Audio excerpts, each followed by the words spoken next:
শীতকালে পিঠে পুলি এইসবই চলে।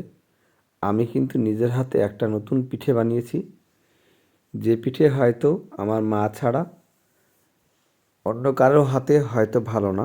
সেখান থেকে আমার কিছুটা শেখা, সেটাকে বুদ্ধি খাটিয়ে আমার মতো করে আমি নিজে হাতে বানিয়েছিলাম। এটা হচ্ছে মুগ ডালের পিঠে। মুগ ডালের পিঠে আর সেই সঙ্গে থাকবে দুধের অ্যাকচুয়ালি চাচি, যেটা আমরাকে বলি, সেই চাচি। অনেকে হেল্প করেছে, পুরোটাই আমার হাতে বানানো। তার সঙ্গে এই পিঠেটা ছিল আমার এক ফ্রেন্ডের বাড়ি। আর এই যে চলছে আমার মুগ ডালের পিঠে বানানো। মুগ ডালের পিঠে বলতে রুটিটাই হবে মুগ ডালের, আর ভিতরে থাকবে ওই চাচি। আর এইগুলো হচ্ছে ডাল দিয়ে তৈরি করা, এইটার হচ্ছে ডাল দিয়ে তৈরি করা পিঠে।